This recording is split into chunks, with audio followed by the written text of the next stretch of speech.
Welcome to episode 3 of I Pray You Put This Journal Away. I'm Justin, and I'm joined by my wife, Julia. Hello. Hi. Well, it's been a crazy couple of weeks doing this kind of opening up process. I'm kind of now at the point where I'm a little bit inside my head in terms of expectations for this being a podcast and us being podcasters now. Yeah. And in reality, I just kind of want to keep this like sharing. You know, this is just two people talking here. And hopefully doing some good out of our experiences, because that's really the background for this podcast is both of us grew up Christian, and specifically a good portion of both of our childhoods was spent fundamentalist Christian. And that impacted us in a lot of ways. And there's kind of been this real public focus on the discussion on the Duggar family. And since Josh's arrest. And for context, what triggered this whole podcast and us even getting involved in this was the fact that I grew up with the Duggar family in my teens. Yeah. And I journaled through a lot of that process. Was good friends with Josh Duggar, who was recently arrested and then released on bond for child sex abuse images and media that he was looking at, downloading to his computer. Yeah. Allegedly, I guess under the law, it's alleged. And, you know, we're really just kind of sharing some thoughts and stuff on that and kind of reeling in some ways with everybody else as we're learning about this, but just trying to shed some light on what is fundamentalism? How does it feed into the story? Did you have a sweet family that believed sweet things and was just kind of larger than normal and the scandal kind of hit him out of nowhere? Or is this sort of thing sort of unsurprising and more common than one would think? Yeah. And I think that we're unraveling the fact that it is more common, more systemic, more ingrained in that culture than one would think. Yeah. And that's really our whole point here. And so this has been a journey. We've been opening up. We've done 2 episodes. This is our 3rd. We've had a chance to see some reaction to the first 2. I would say that we both had more people listen, comment, message us, and so forth than we ever expected. Yeah. Yeah. I think we're both used to, just like anybody, putting stuff on YouTube or wherever, and it doesn't get much play very quickly. But like I said, I think this is just something that people are interested in. So ultimately that's good, but also scary because we've never really shared this stuff publicly before. Yeah. And this is all pretty new for us. So bear with us. We don't exactly know what we're doing, but we're trying our best. Figuring it out as we go. Yeah, pretty much. But yeah, we want to just have a serious discussion about this stuff. Laugh where we can, you know, cry maybe sometimes as we relive these things. And hopefully this can be just kind of a touching, you know, when it's done sort of ride through this whole thing. So buckle in, guys. Trigger warnings. You know, we're going to try to be pretty unfiltered about stuff, you know, respectful, of course, of people who weren't public figures during this time and respect their privacy, but at the same time, you know, have an intimate look at this stuff. So, yeah, let's get started. Sounds good. So I'm going to start with the journal entry here from 5/1/05. And it's a prayer letter to God. So I had just gotten back from a family trip to my grandmother, who kind of lives out in the woods in Arkansas. She's kind of a country lady, mountain woman. She lives out in the hills, out in the woods, in a little house that her husband, her sweetheart, built her himself. and she raised a big family out there, and she's kind of a redneck in like the sweetest ways, you know, like I say that as like an affectionate term. I don't mean it in a derogatory way at all.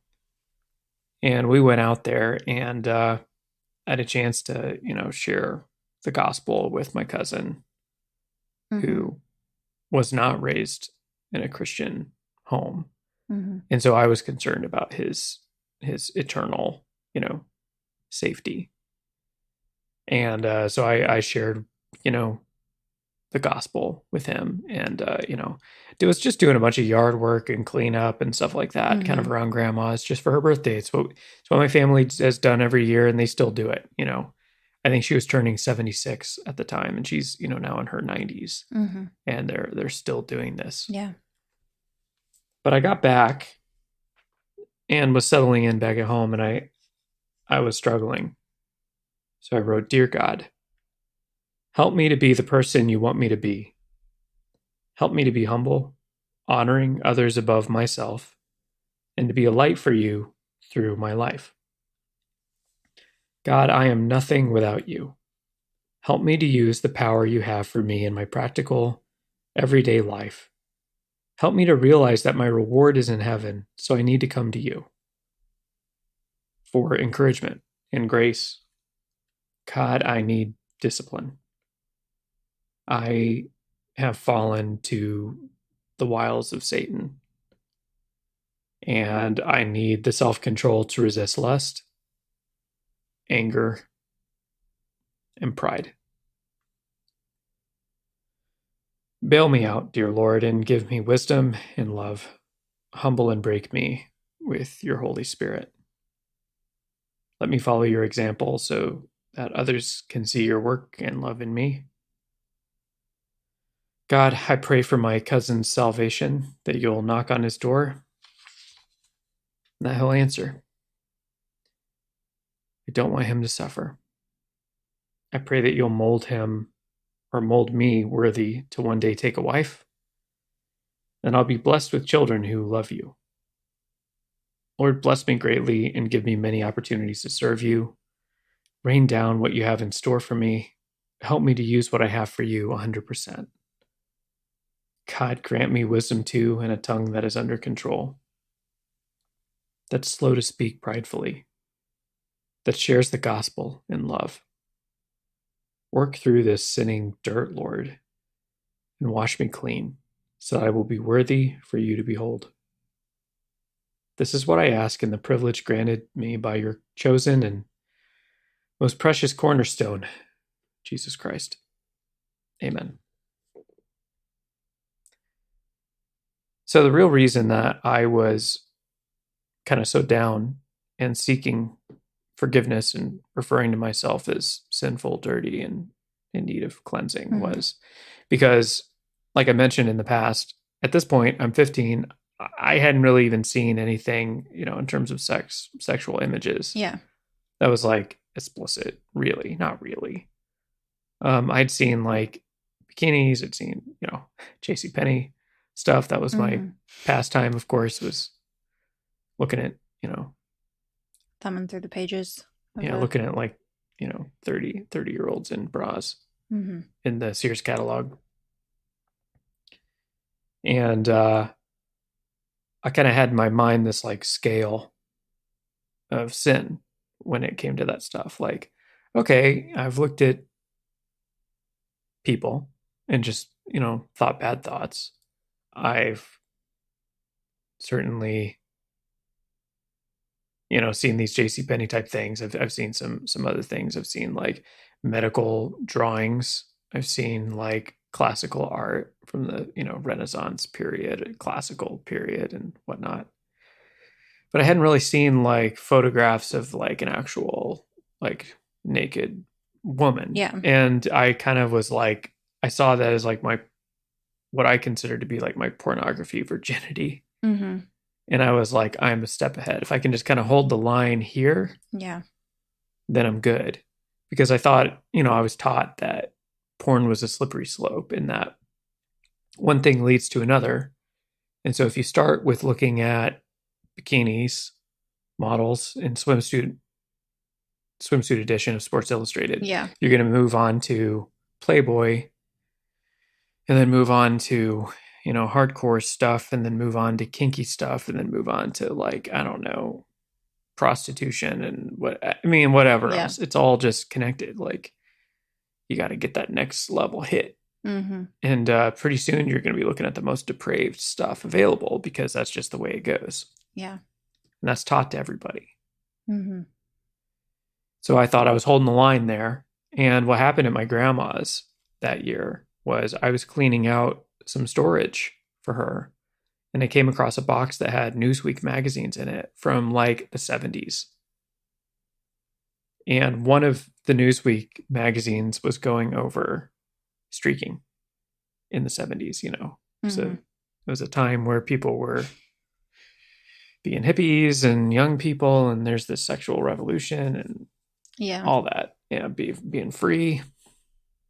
And I remember it. I remember turning the page very vividly, and there's this black and white picture of a woman, completely bare-chested, being carried in this like mosh pit. Looked like she was having a great time. Yeah. It was just like some kind of wild college party. Mm-hmm. And I immediately just kind of went and slammed it shut. Mm-hmm. Face red, heart pounding. What have I done?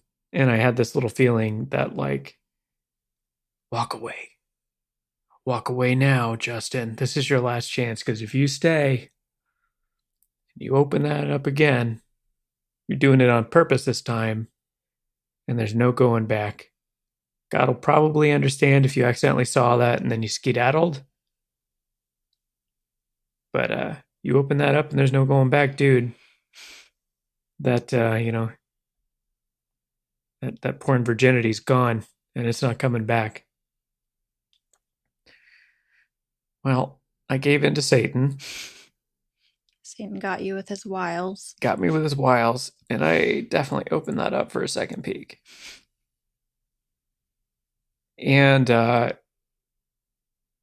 honestly, I didn't do anything but look. I mean, it was just looking. It was just more curiosity than anything. But like, oh my gosh, I was already just racked with guilt and filth. And oh my gosh, what have I done? And I mean, it was intense guilt. Yeah. And I remember walking back afterwards, back to join everybody else, all my cousins and family and everything, back at the house, and just kind of like felt like I just murdered somebody and was trying to like act normal. Yeah. I'm over there like probably fake laughing at everything. My ears are red. You know, I'm just kind of walking around trying to like function as a human being. Meanwhile, I know God is basically just frowning at me the whole time for looking at, you know, some side boob in that one black and white grainy picture. And man, I was just really, really messed up. I also felt enlightened a little bit. I was like, well, that's what's going on down there. Well, okay. I think I like that. That's great. Cool. But, you know, I wasn't very, you know, chill about it. I was definitely felt awful. Yeah. I also definitely headed back there to get a third and a fourth and probably a fifth look, and to see what else was in those Newsweek magazines. I don't remember what else was in there. Probably nothing, but it was that one picture. I definitely hit it up a couple more times just to seal it in the old memory. And went back home feeling like shit. And that's where that prayer came from, was just the guilt. And I gotta say, like, I'm sure that some of my guilt was from how seriously I was taking everything. Yeah. And how not in touch with what I was supposed to be, and like what it was like to be a normal boy growing up. Mm-hmm. But it also at the same time, it was kind of a product of my environment too. That's definitely the way that you were taught to view that kind of stuff. Like, I mean, I've told you this story before, but I'll just go ahead and tell it again because it's absolutely horrifying. Besides that stuff, you know, before I was looking at like, came across actual images and lost my porn virginity to a Newsweek magazine. One of my big I've always been somebody who could draw. I can draw okay, like cartoons and stuff. I mean, I'm not like an I love your drawing. amazing artist, but I look like my art is like what you'd come across somebody's like deviant art or something like that, probably. So, as a kid, I was definitely into drawing my own erotica. And oftentimes what I would do is I would draw something because I was really worked up and, really ready for some erotica. And, would draw it and then kind of, that would pass and I would be guilty sitting there just kind of like with this, pair of boobs on a page or something like that. Yeah. And so I would definitely draw like a shirt over it and color it in with all black. And then sort of be like, and then destroy it. Because even if I was just picturing somebody piecing all the pieces back together and gluing them, I was like, somebody is definitely going to go through our trash, grab all of these pieces. So I was like, I mean, top secret level stuff here. I would like throw away this part in this trash can, this part in this trash can, try to flush this part down the toilet. I was going to ask. I would sometimes go out into the woods and burn parts of them. Like it was like very thorough, very thorough. Just because my guilt was so huge and just really terrified. I did get caught one time, and that was horrible. So sometimes, like, if I felt that I had done a very particularly interesting piece of erotica, I would keep it for a couple days, like under my bed in like a bin, kind of in a little hidden area. And one day I was in the living room, just like on a Saturday with the rest of my family. We were all gathered around, the living room. You can't see it, but she's shaking her head with horror. And because you've heard this story. Yeah. And it's horrifying. So we're all sitting around. My dad's like, I don't know, just encouraging us in the Lord or something. And I have my probably, gosh, I don't know, 2-3-year-old brother, maybe 4, ran into the living room where the entire family was, holding an 8.5 by 11 of my erotica. And he was laughing his ass off. And he went, Daddy, Daddy, look. So. And let me just tell you what was on that page. So, Adventures of Odyssey, right? Mm-hmm. Focus on the Family made it. Mr. Whitaker, the Imagination Station. Fun with Eugene and Connie and friends. Eugene and Connie being like the college age. Yeah. Weren't they like boyfriend and girlfriend? There's always something between them, kind of on and off again, sort of a tense, ongoing, thing. Yeah, well, I drew...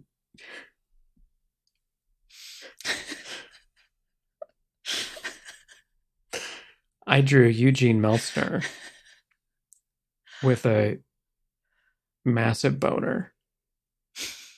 Just full nude on one side of the page. And on the other side of the page was Connie. Just showering, fully naked, boobs out, the whole 9 yards.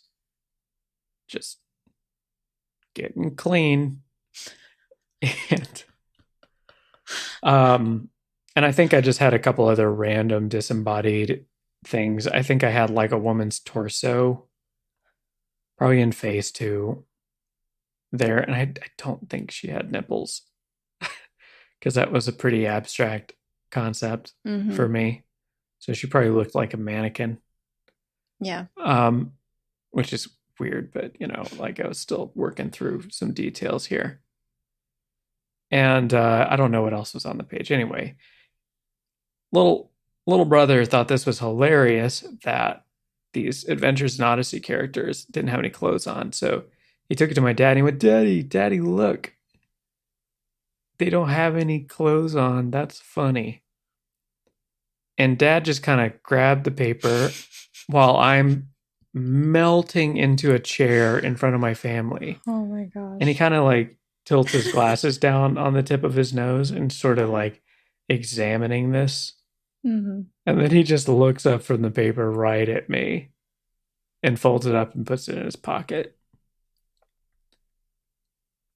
And because you were the only one that was into like really into drawing and stuff at that, at least at that point in time, right? He knew it was me. Yeah. He knew it. Like if my brothers tried to draw erotica, it would have,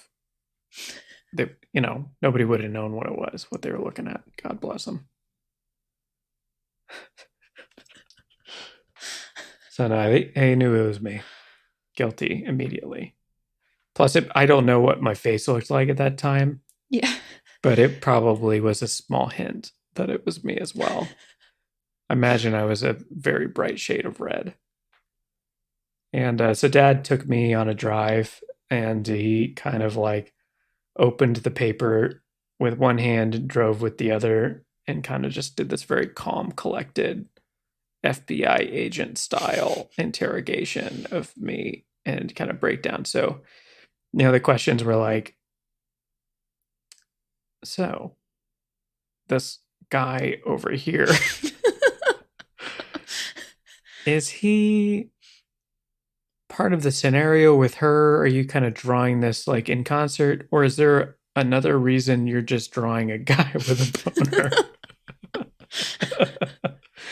I don't think I really got the subtext there of that question. And in all honesty, I have no idea what was going on in my brain with this Adventures in Odyssey erotica at the time, but there's that. And another question he asked was like, because I couldn't see the paper that he was looking at, but he said, "Do you always draw them with nipples or without nipples?" And I freaked out because I was like, did I leave the nipples off of all the females in this drawing? Because if I say, like, depending on how I answer, he's going to know, like, that this is not my first offense. Mm-mm. And I was like, I just remember really being like, you clever person trying to trick me. Yeah. Like, trying to nail me here. And then he asked where I had seen this stuff before. Mm-hmm. He's like, what have you been looking at?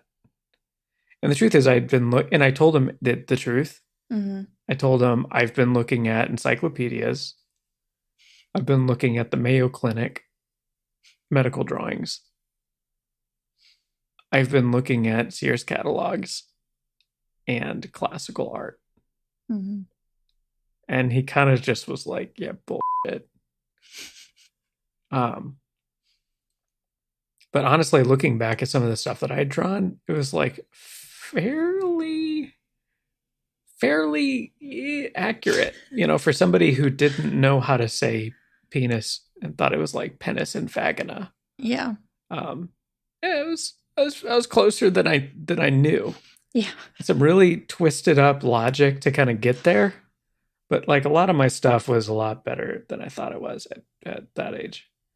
But yeah, he definitely didn't buy it that I hadn't seen anything at that point. But I hadn't. I was just straight out of the old noggin. Was just curious what what Connie and Eugene had going on. Oh my gosh, but that was so embarrassing. That was like, that killed me. That's like your worst nightmare when you're in that situation, that's just the worst possible outcome. Is your parents finding, like the entire family finding out basically that you're doing these drawings. But of Eugene and Connie from Adventures in Odyssey. I'm like, what are they going to let me watch it again? Like, I don't know. I seriously want to look up if that's a thing. I don't. I mean, I'm afraid of Adventures in Odyssey erotica. Yeah, I would be afraid that would be hilarious. I'd be afraid it would awaken something in me that's been dormant for a very, very long time. What's that guy in Community in the one episode, the principal? He's looking at that. What is the thing he was looking at? Somebody in like a Dalmatian. It's one of my favorite jokes. Yeah. He's like a guy in a Dalmatian suit. He's like, I hope this doesn't awaken anything in me. That was pretty much me with my Christian cartoons. Yeah. But yeah, no, I think I wish I could just go back and kind of give myself a little bit of a hug, though, and just be like, buddy, you're okay. You're all right. Yeah. This is normal. You're not broken.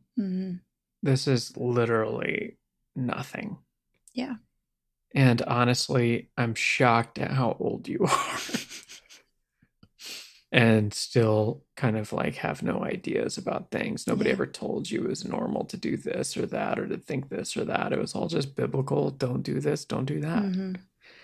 And it really hurt me. Yeah. A lot in those years. And I know I'm not alone. I know there's like plenty of guys and gals who went through stuff like that. But I really do feel that because I was ASD, I was taking things to heart where other people kind of could perceive a wink and a smile on things or understand that there's some measure of grace or everybody else is doing it.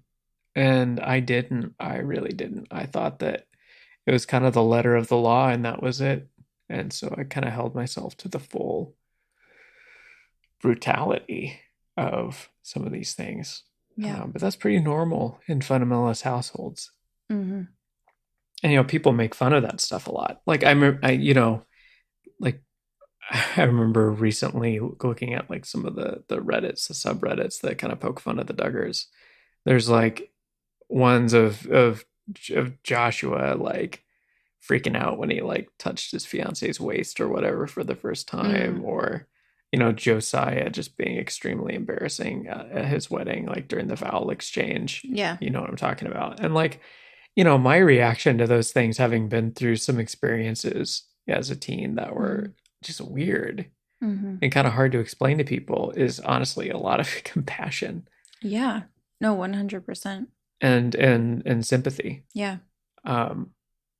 Because I'm just like, man, gosh, this is not healthy. This is not okay. And I feel bad for you. Yeah. Just to kind of be thrown out there in what is a normal, healthy part of being a human being. It's just kind of twisted into some thing that tortures you. Yep. So I didn't stop there with dealing with myself. Dear Journal, today is the first day of my 3-day fast. This is my first fast. I woke up this morning and I didn't want to run or pray. I went outside finally and tried. I started out with confessions. I confessed a spirit of separation, turning my back on God and being hesitant to pray. I felt that I was not near God, so I got on my knees. It was very difficult to get the humility to do so. I still had that resistance. I rebuked Satan 3 times in the name of Jesus, and I thought about laying prostrate, just basically on my face, just like laying out. Because there are a lot of Bible stories about that. There's a lot of like, this wasn't me just being ridiculous, even though I was being ridiculous. I was basing it on before God. Right. I was basing it on like, what did God want? What did God want from me? I mean, I've done these terrible, terrible in my eyes things. And I think at the time I was even really struggling with the literalness of God and like, like the belief in him as a literal being, and was having doubts in all kinds of things in addition to my, adventures of Odyssey erotica, and was looking to just punish myself, honestly, physically, because I thought I deserved it. And this was encouraged. This was something that you were taught. It's called mortification of the flesh. And mortification basically just means destruction, right? Yeah. Mortify means to kill. It means death, right? So it means to kill your flesh. There's this huge concept in Christianity, especially fundamentalist Christianity, that we're comprised of the flesh, which is our sinful desires, our kind of natural self, who we are without God, so to speak. So lust, pride, all those things are there. And then there's the spirit, which is kind of you post God. It's the change that God is bringing into your life to make you more like the ideal, which was Jesus. And the idea was that mortification of the flesh was where you would just beat yourself down or weaken yourself to the point to where all that was left was this spirit, and that in your weakness you could commune with God and be closer to him because your flesh wasn't getting in the way. Mm-hmm. So it's kind of a masochistic self-punishment, not unlike old priests who would whip themselves. Yeah. Not terribly unlike shaving Josh Duggar's head and sending him off to dig a pond out.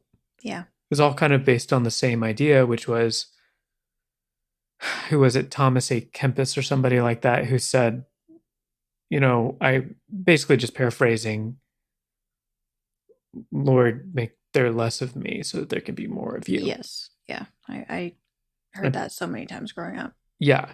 I'm probably butchering the reference and name because it's been a long time since I've read The Imitation of Christ and so on. But I mean, that was the basic theology there. Mm-hmm. And so I said, I thought that laying prostrate would be foolish looking, but I did it and tried to focus on just this aspect of humility. And I still felt distant and resistant in my heart. So I said that I feel led to fast for 3 days in complete silence and in prayer. It's 8 a.m, and the others are eating breakfast. 15 years old. Yeah. I read Psalm 18. I'm just looking at all the Bible references here. I read Luke 6, Deuteronomy 4, Deuteronomy 6, Proverbs 4, 1 Peter 1, Hebrews 6, Hebrews 11, Hebrews 12, Proverbs 23, Proverbs. Yeah, I mean, it just keeps going on and on. Mm-hmm. And I made notes for myself based on what I thought were my weaknesses that I needed to get rid of. So what is the flesh for me? And one of the things was my mom would tell me that I wasn't diligent. And this was clearly an ASD thing. Like, I just could not focus on like multifaceted chore lists and things like that she would give me. It was really hard to focus and to be as diligent and motivated and everything else as like my brothers and sisters, even though I wanted to. Mm-hmm. And it really hurt me to feel like I wasn't being diligent. It was really, really hard for me.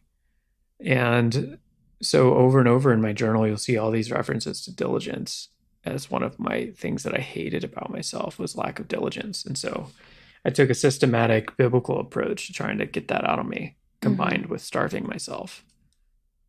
And I wrote, God wants me to be diligent so that I can remember truths and teach them and keep them, so that I can guard my heart and add to my faith and know what he wants me to do, be sure of my calling, minister to others and seek him, remove roots of bitterness from my heart and avoid frauds, and know the condition of those under my spiritual care someday. Like wife, family, there's the Bill Gothard umbrella teachings. Yeah. And to do this, I thought that I needed to memorize scripture, keep a prayer journal, be ready to give an answer at church / meditate. And that's, based on, be ready to give any man that asks you, basically like an answer. Yeah. It's like part of the Bible. It's like a verse. And so that's what I was referencing. I need to hold myself accountable to my dad, confess my sins and minister to others and study God's word and listen to wise counsel, pray that God would open doors for me, encourage others, pray daily, read the Bible, fast, love and esteem mom and others, always be on the guard, against Satan's wiles, I said give an answer again 2 times. So it's basically the same thing that I meant. Talk with my younger siblings and encourage them in the Lord. And then I had a section here called The Rewards of Diligence. And I really think I am following along with Bill Gothard materials here. I think I'm literally working with like an IBLP handbook through this stuff. Yeah. And it says here that if I'm diligent, I'll be rich, based on Proverbs 10:4, that I'll be given authority, that I'll enjoy what I have and be fulfilled, given the desires of my heart, be creative and resourceful, obtain favor, be given honor. And basically, I just wrote here that according to the stuff I was reading, God and spiritual things leads to good, and God's blessings leads to goodwill. And that's just complete jargon. I really don't know what that means now. Yeah. I don't think I knew what it meant then. It's just, that's the one thing that's really difficult about a lot of these Bill Gothard fundamentalist type teachings, is that they don't make practical sense. Yeah. You know, there's sort of a weird sort of like God's way is higher than your ways. And definitely Bill Gothard's ways are higher than your ways. And your patriarch's ways are higher than your ways. So if in doubt, memorize and blindly obey. Yeah. I mean, blind obedience was huge. I mean, I was told as a kid, like when I would struggle with diligence in my and I was told to kind of like get it together. I'm not going to say whether it was like my mom or dad who said this, because, you know, I'm not trying to shame them in a podcast here. But, you know, one of my parents would say to me, I don't care if you're told to go out into the yard naked and eat grass. Do it right away with a smile. And that's the fundamentalist way. I think also the whole idea of like fasting tied with this self-loathing gets really close to an eating disorder, honestly. Yeah, it does. Which, and trigger warning here, I know I gave a trigger warning at the beginning of the podcast, but, you know, related to eating disorders, you know, if this is problematic or going to be, you know, triggering, to just be aware we're going to kind of go there. Yeah, I definitely had an eating disorder as a kid, as a teen. It was a form of self-harm for me. And it was justified biblically through this mortification of the flesh. Yeah. I thought that by attacking my body, I could get closer to God. And I guarantee you I wasn't the only person. Yeah. That's a very dangerous teaching and practice. I mean, I knew families that with young children, you know, toddlers, and it was, you know, we're all fasting, you know. And I think that it can be really damaging, that whole idea, and making the connection between, you know, if I don't eat for a few days, I'll be more pure, I'll be more godly, I'll be better, I'll be more valuable.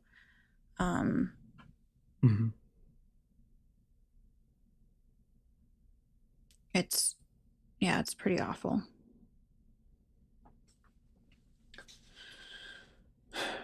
Dear Journal, I'm nearing the end of my first day of fasting. I'm really hungry right now. I've been talking for about an hour or two because I previously said I wouldn't. I don't think I should talk anymore until Friday. I gave my word. I'm in a tree in the backyard studying diligence. It's what I need. The next day. Dear Journal, it's 8:44 in the morning. I woke up late because my alarm was cut off from electricity. We had a bad storm last night, and I just skipped my fourth meal. Dear Journal, I'm looking back at my previous notes. I can just smell my bad attitude. Here's all the things that I'm seeing myself struggle in maintaining: diligence, perseverance, respecting elders and parents, obedience, humility, healthy thought life, healthy prayer life, healthy spiritual walk. I need to be diligent in prayer, Bible study, and accountability. I need to be diligent in my schoolwork, doing it and studying it. I need to be diligent in saying yes and no, ma'am. I need to be humble about all my projects, about my gifts and accomplishments, about what God's done in my life, the fact that I have friends who are well known. I need accountability with Dad and God. I need weekly accountability with other adults like Mr. Duggar or Mr. Holt. I need to study what God says about diligence, humility, my thought life, respect. What are these things? And I have notes on all of it. I'm over here writing verse after verse, Proverbs 13:20, Proverbs 14:33, 16:21, 17:28, 15:33. I mean, it's like I'm going in deep on all these things because I hate it and I'm lost. What am I lost for? Yeah. What am I looking for? All this journal is just full of like, I want my family to be this. I want me to be this. And these were just things that were reflected on me that I was reflecting back onto myself. People saying, you're not diligent. I was very diligent when I was hyper-focused on something, but I struggled with things that I wasn't. I struggled to change contexts. If I was in the middle of one thing, it was hard to get me to change. Mm-hmm. If I was expecting something to happen on a certain day, it was hard for me to change. I was flat and blunt in my conversation. People thought it meant that I was haughty or disrespectful. Yeah. And I wrote some commitments. I'm going to walk with God closely and intimately. I'm going to meditate and study God's word, surrender my flesh, esteem others better than myself, live under authority with respect, be diligent in all that I do, praise God, ask for help, seek and memorize, study, meditate, discuss. When I talk, I need to look into the interests of others. That's what I'm being told. I'm talking too much about myself, talking too much about things I'm interested in.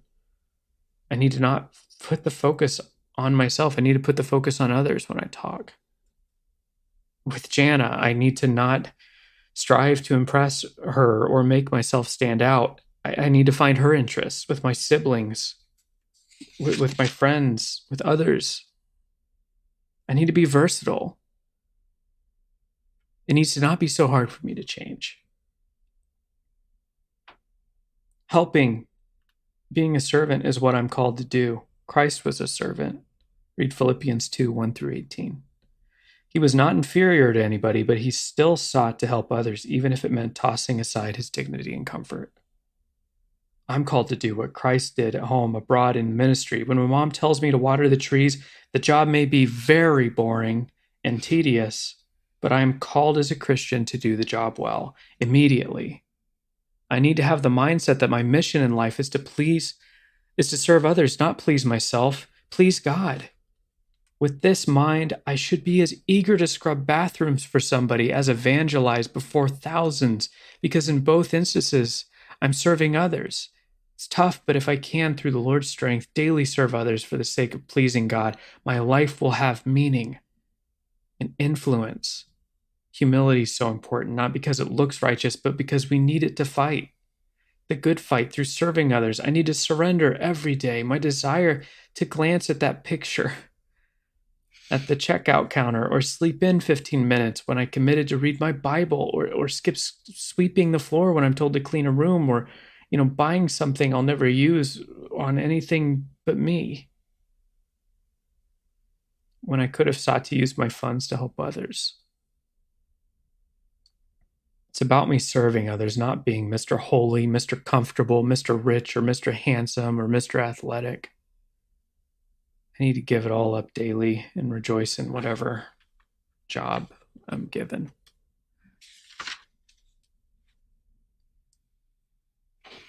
Dear Journal, Satan gave me the old 1-2 knuckle sandwich for what I wrote yesterday.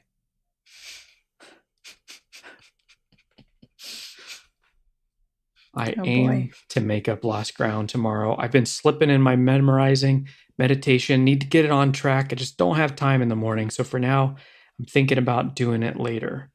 Thursday, we get to go to Silver Dollar City with Jim Holt's family. And on Sunday, we're having a going away party for my brother. We're expecting 50 to 60 people. My great grandma was in the hospital, so I talked about that for a little bit. Doing pretty good, I'd say, in my thought life at the moment. I feel that a friendship with Jana might be on the way. Still haven't spoken to her, but I've been seeing a hint of her willingness to talk to me. Had a good talk with her dad, Mr. Jim Bob, on Sunday. Not really about Jana, but about my calling. He suggested that I prayerfully look into politics. I've told Dad about my interest in Jana. we discussed the possibility of a friendship. And remember, like, friendships were considered kind of like an opposite sex sort of milestone that doesn't happen naturally, but you embark on it, and it's meant to be a neutral predecessor to the courtship process, right? Yes. You don't just go around striking friendships. Friendship. Oh, yeah. Like, yeah, this is the necessary first step to just pre-courtship. Yeah. Yep. Which is kind of stilted and tough to think about now. But that's how I thought of it. I believe that I would need Mr. Duggar's approval and accountability first before friendship, but I would like to talk to Jana before I go forward with anything. I mean, good for me, honestly. Like, Yeah. Way to include her in the process. Yeah, she's got to. I mean, we gotta include her somewhere. Yeah. I honestly hope inside that she likes me, but I need to not be defrauding to get that. I need to just take my and the Lord's good old time. Over and out. Justin.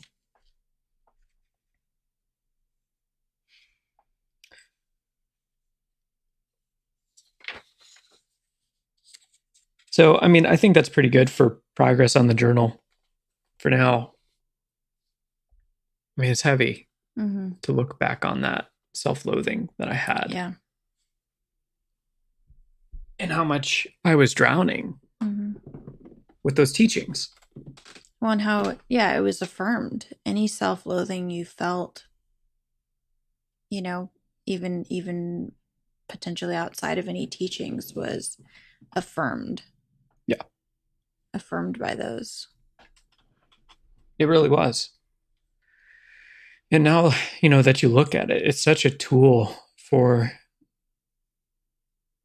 teens who are angsty or struggling to spiritualize what would otherwise be seen as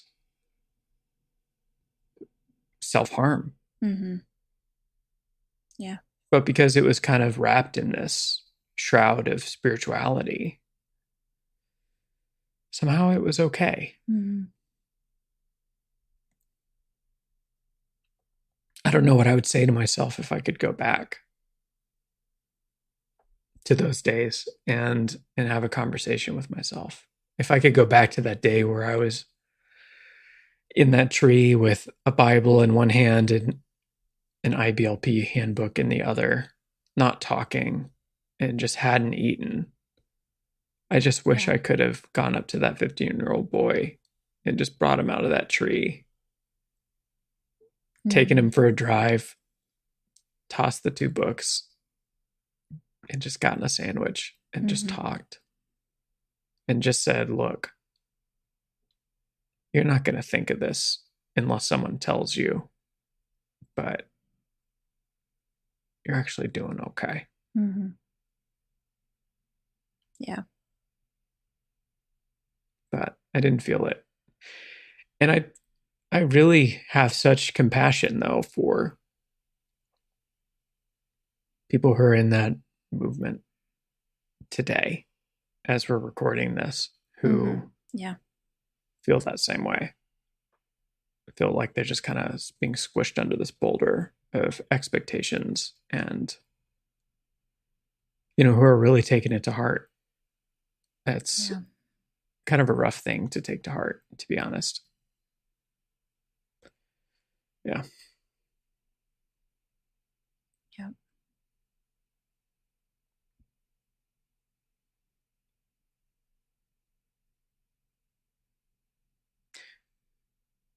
So did I mention this in this podcast that I'd been unpacking a lot of files and No, I hadn't. So kind of a little bit of a shift here, but in the last few days, as part of my effort to kind of get my timeline right on my whole journey, I actually kind of went deep into some old storage and like pulled out archived emails going back to like 2007, files, writings, things like that, just to kind of see what was going on with me and if the timeline, of correspondence with people and all the little clues kind of lined up with what was in my head. And I was surprised that it didn't completely, that there was a lot of a slower process to things, deconstruction and so forth, than I thought there was. And I found some interesting things in there too. And I'm going to read one of them, actually. So this was the fall of 2007, about a year and a half, 2 years after I had written these journal entries. I'd bought a new Mac, kind of inspired by Josh and some other people that I'd worked with who used Macs. I bought a Mac Mini, which is just like a little miniature desktop, and I was getting ready to use it for work and hook it up to the internet. And Josh kind of had this reputation, even though I knew about the porn stuff and some other things that he had done, which we'll talk about when we get there. I didn't really have a clear sense of the molestation stuff at the time. I don't think I even had really too much of a hint yet.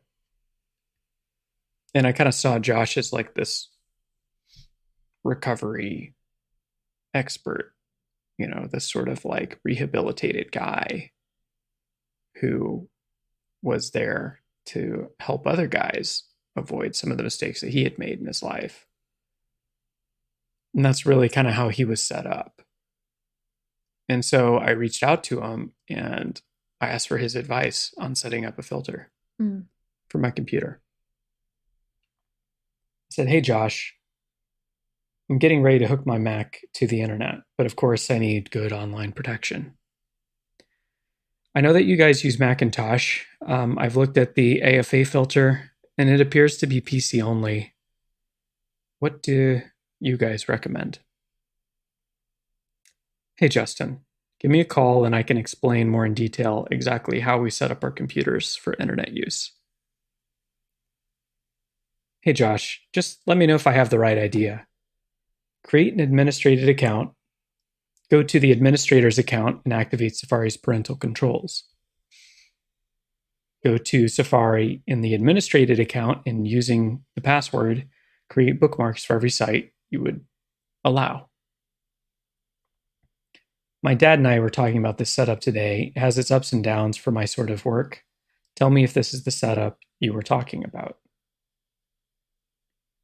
"Justin, you've got the right idea.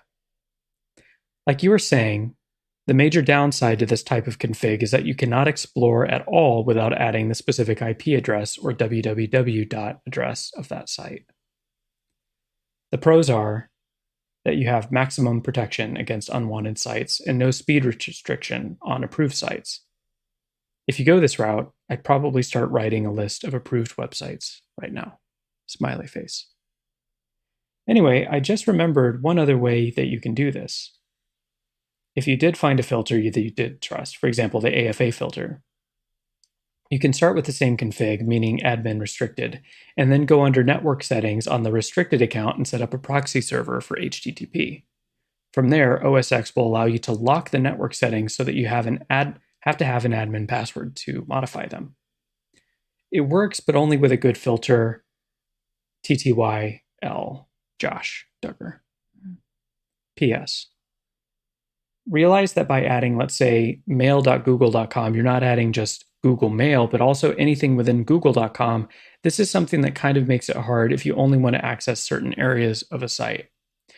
PSS, one way you could get around this downside is to do both methods. Proxy locked in and approved site bookmarks may be safer, but slower. I could keep going." This was in 2007. And I actually had some memories that popped up when I read this. I remember some of the technical conversations that I had with Josh around this time. We discussed the merits of PC versus Mac and a third operating system that was really pretty popular among tech nerds and stuff at the time, which was Linux. And oftentimes, unless you had a dedicated machine to run Linux on, you would do what's called a partition. which basically split your hard drive into multiple zones. Okay. One operating system lived on one partition and pretty much just looked at all the files within that virtual area of the hard drive. Mm-hmm. And the other operating system lived on the other half, completely separate. One side of the partition didn't know what the other side was doing. It was as if you had two kind of physical computers using the same hardware, but they didn't really know what the other was doing. And Mac had really good tools for doing this. And I remember talking to Josh about Ubuntu, which was one of the Linuxes that I was really interested in at the time. What is that? Like, it sounds vaguely familiar. Ubuntu is an operating system that uses the Linux kernel. Linux is basically a flavor of operating system, a flavor which is kind of done up by a multitude of different developers and companies. Mm-hmm. And Ubuntu was at the time and still is one of the more popular ones. Okay. And I remember bringing it up to Josh and talking about Ubuntu. And one of the things that he was very aware of and raised a concern about was that Ubuntu didn't really have very good filters on it, and that you could get around, a filter that was installed on Windows or Mac by using Linux. And another thing that we discussed was bootable thumb drives. And this was something that I had around 2007, 2008.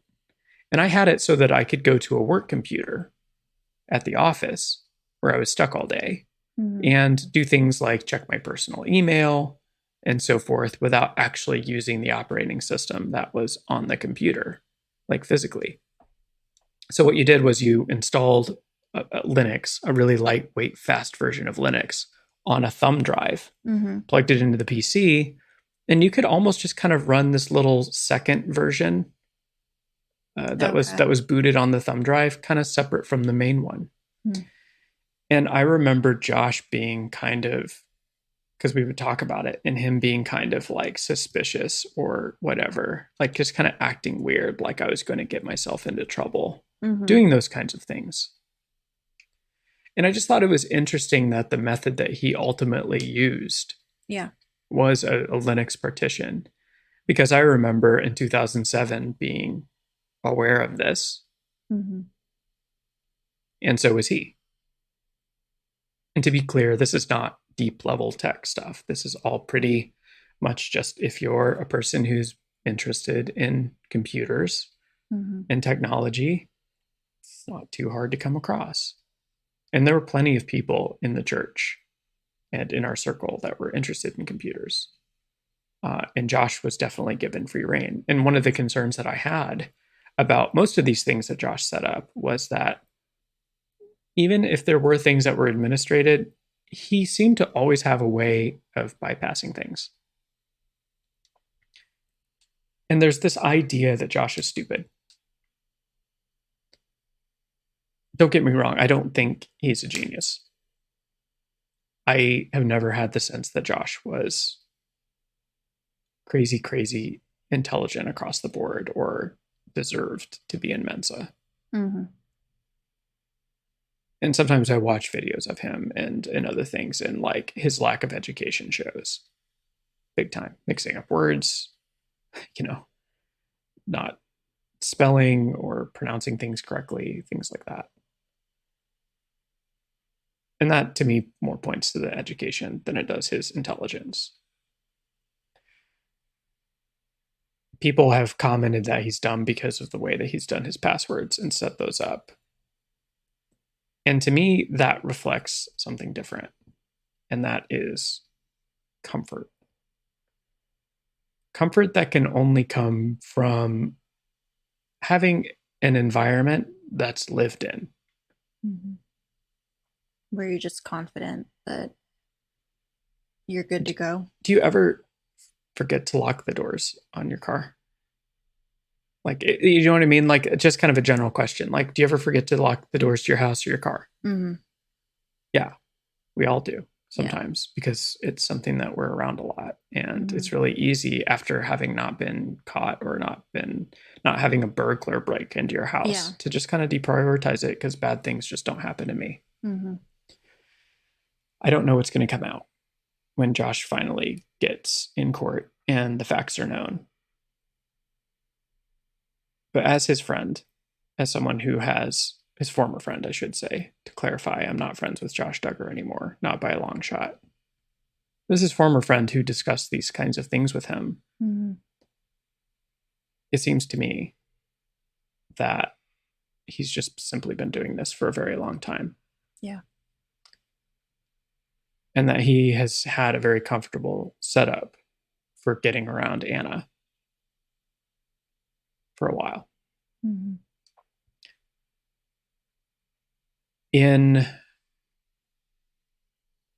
Shortly before Mackenzie was born, Anna was still pregnant with her. I went to Josh's car lot to visit him. I hadn't seen him in a while. This was the last time I've ever seen him in person. Mm-hmm. I was struggling with pornography. I was like actual pornography, mm-hmm. like that you would see on like a website like Pornhub or something like that. You know, I had been looking at it. And I wasn't in a great place for talking to anybody in my family. I wasn't in a great place where I could talk to anybody else. I figured that Josh, being Josh, would understand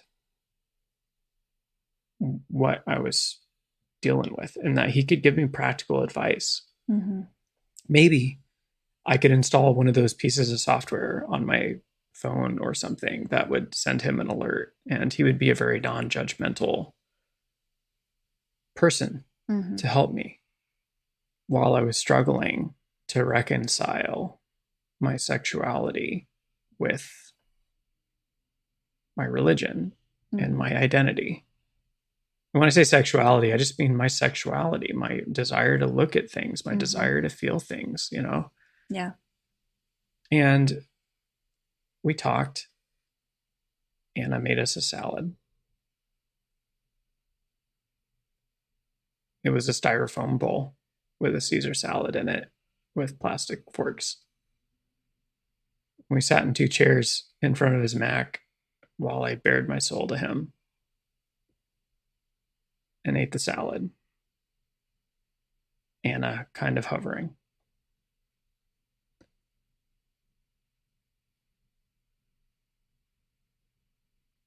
He told me the different things that he had on his computer, his Mac. Filters.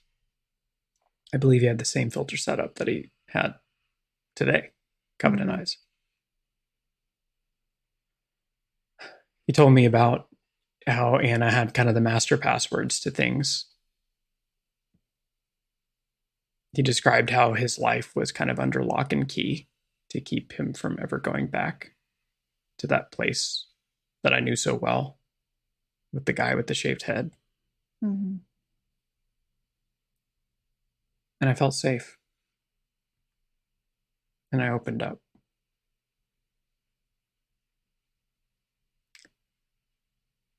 And I not only shared that, but I shared other things in my life, traumas that I had experienced. I won't mention who traumatized me, mm-hmm. but that it happened. And that I was really suffering from a sleepless sort of reaction to that trauma. Yeah. And I wanted him to help me because he seemed to have helped himself. I had nobody in my life. He had a wife, a child on the way. He seemed like a guy who knew how to turn his life around. And you know what he did? He called the person that traumatized me and told him everything.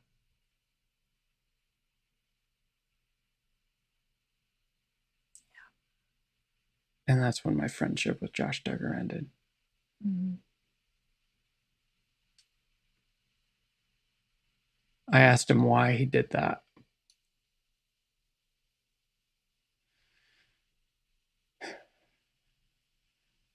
And he told me that I needed to take it straight to the person that I was accusing.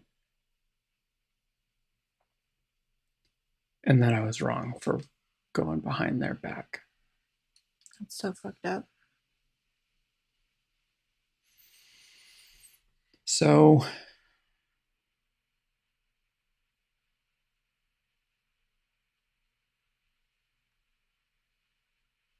I think I pretty much left at that point.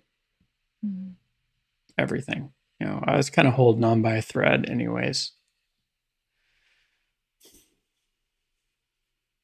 Were you still seeing him at church or things like that or anything? Okay. I was a guy that was like kind of just gone from that stuff a little bit. I was like 1 foot out the door. Like, I don't even know if I was living by myself at that point. I may have been. I think I was, out of the house. And like, I just wanted to be a good guy. I wanted to get my life in order. I had too many questions. Things were just chaotic. I felt bad. I just didn't know if maybe I was becoming a monster. Maybe I'm unhappy because I'm a monster. I don't know. Mm-hmm. And I trusted him. I thought that he was somebody who would know what it was like to turn around, and that he would respect and empathize with me. But he quite literally stabbed you in the back. Yeah. Yeah. And, the funny thing is, like, I continued to kind of like say things like, congratulations on the birth of your kid. When I would see an email, I'd respond to notes and say, hope you've been okay. Good luck with your family. Mm-hmm. And then he joined Family Research Council in a high profile leadership position. And I watched him in that position, in the way that he carried himself. And he didn't speak like somebody who had been through dark stuff and come out the other side. He spoke like somebody who was ready to go. And when the stuff in 2015 came out, I was absolutely shook to my core. I already had questions about him. I already had things I didn't like. I already was grappling with what he had done. Mm-hmm. Going to the person who had traumatized me and telling him that I was going around like a loose cannon and trying to set the two of us up again. Mm-hmm. I was having a hard time with all of that. Yeah. But hearing that he, by the reports, raped somebody, mm-hmm. just, sorry for the graphicness, but like, just jamming his down their mouth, mm-hmm. throwing them around. That he was just doing everything that I beat the shit out of myself to not do. I'm not trying to shock anybody here with this. I'm not trying to say this to like make anybody uncomfortable, but like, honestly, I didn't jerk off until I was like, I was like 18, mm-hmm. Like before that, it was like literally terror to even touch my own body. Yeah. And here's this mm-hmm. who I read the stuff online, the rumors or whatever, the stuff post Oprah about what he did to his sisters. Mm-hmm. I didn't know if it was true or not, but it was all making sense. It was just all clicking. It was just all just horrifying. This mm-hmm. and what he did and what everybody else did to him to put him in the position where he could do that to so many people.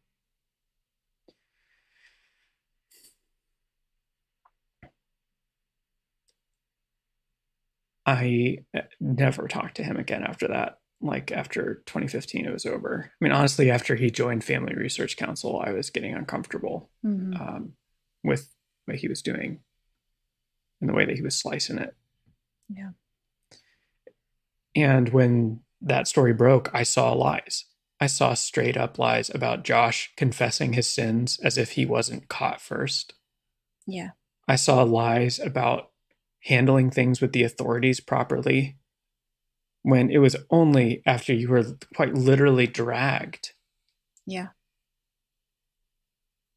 You know, like, I'm sorry, going to some dude who's himself looking at child porn, a single cop who's your buddy, so that he can have a conversation with you, doesn't do anything but give you plausible deniability. Yeah.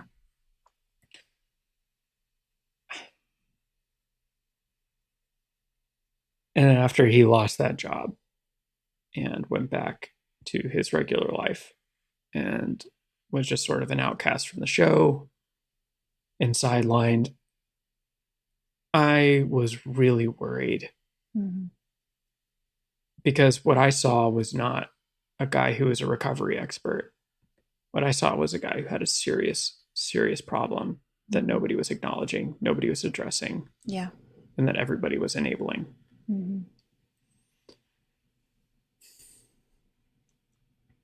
So I don't know what kind of bull is going to come out PR wise.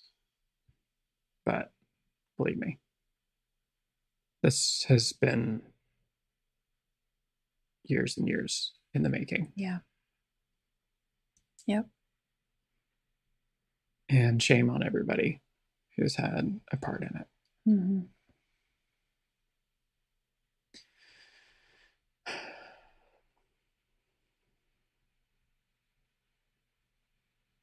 That was quite a bit, wasn't it?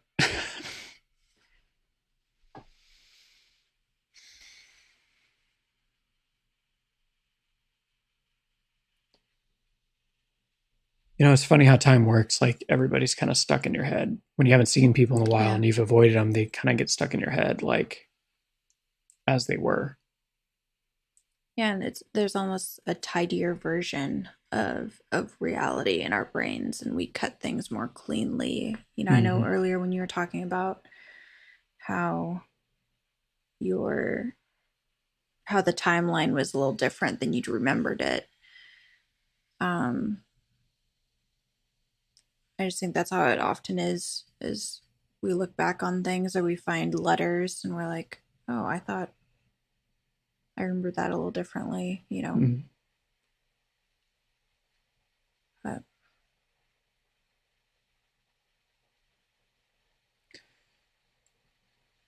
my hope is that this doesn't just become about Josh.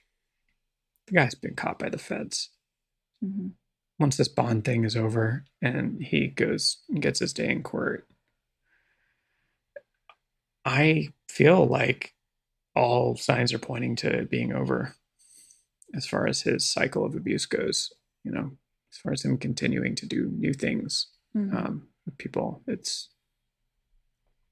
probably going to get shut down in a major, major way. But you know what's not going to jail with Josh? Fundamentalism isn't going to jail with Josh. Yeah. And I think that I'm going to let the legal system do what the legal system does with him. And the whole reason I'm doing this podcast is from the bottom of my heart, I've been racked with mixed feelings about the fact that in 2015, I tried to go to the press and share things that I knew about him. And it didn't work. I couldn't find other people who had survived this stuff to vouch for me. One of the reporters I was working closely with quit her job, and the story died on the vine. And other reporters just wouldn't even write back.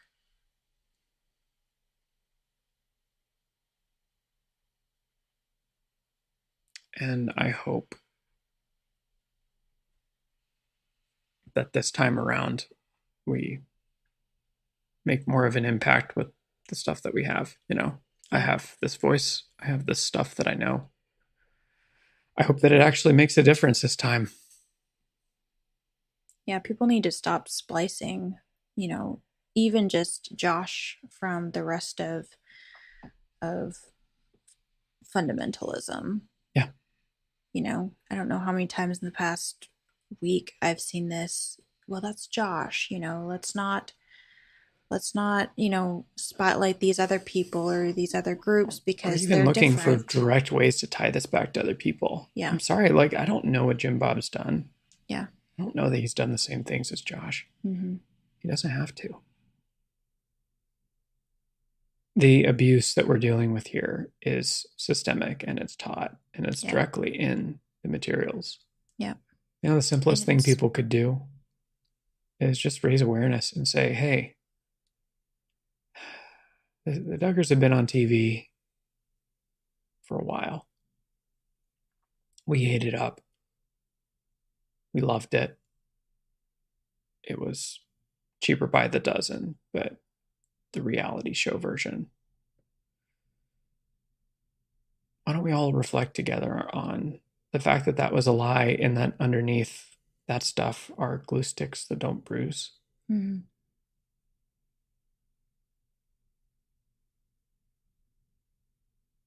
Hitting kids so that they stay on the blanket.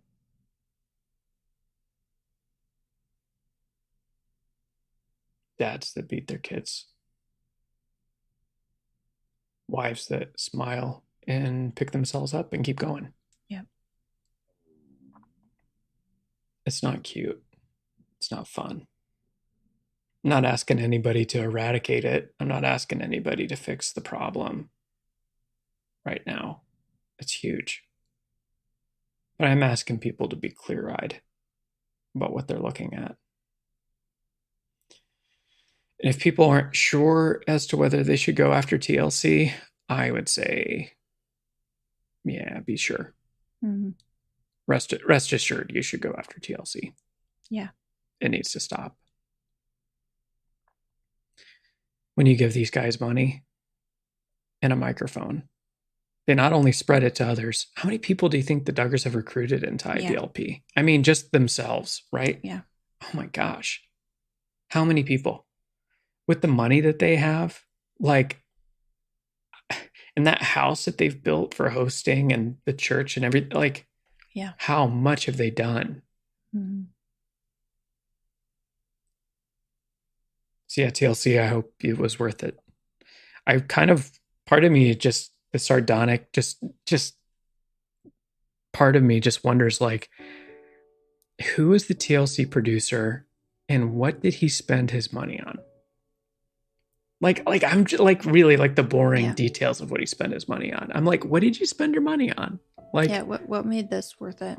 I'm just curious if it was like a boat or something, like a cool boat. Like, if it was a boat, like, I mean, what were the cool things about it? Was it the seats were super comfortable? Is it like fast? I hope that boat's fast. Can you like water ski behind it? Does your house have like a button that you can push where like a mosquito net comes up and like closes the blinds and you can watch TV from inside the covered deck? And, you know, you've got like this huge surround sound system. It's awesome. In a wine cellar. Oh my gosh, so much wine. Like, oh, those are such cool things that you paid for with that microphone that you gave these guys and so on. And like, wow. That's awesome. I really hope that all of these cool things were worth it. Yep. You f***er. Yeah. You asshole. So yeah, TLC, you know, f*** you, and why don't you grow a conscience and actually figure out how to do good programming? Because here's the thing. You want to tell unique stories about cool people and unique people? Well, guess what? The world's f***ing full of them. Mm-hmm.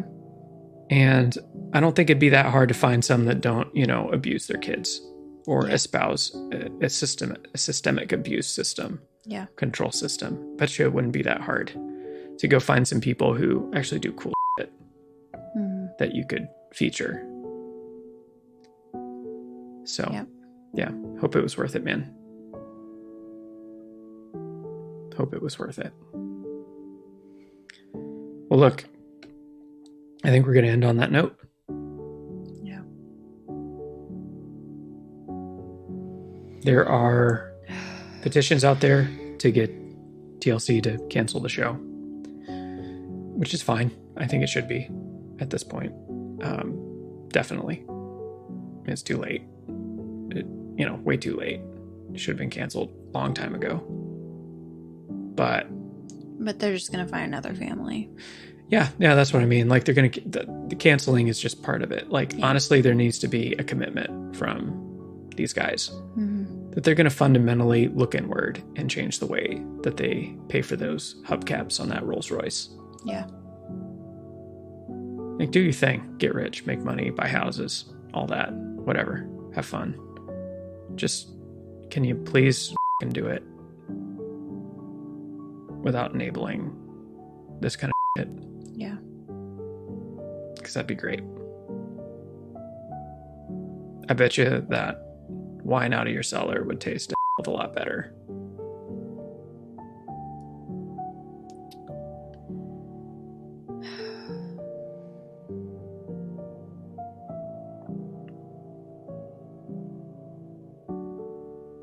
Yeah. So it's pretty up. This is, I pray you put this journal away. Episode 3. I wish you all a good evening. And we will see you guys in a few weeks for episode 4. Yep. So stay tuned. We'll keep it going.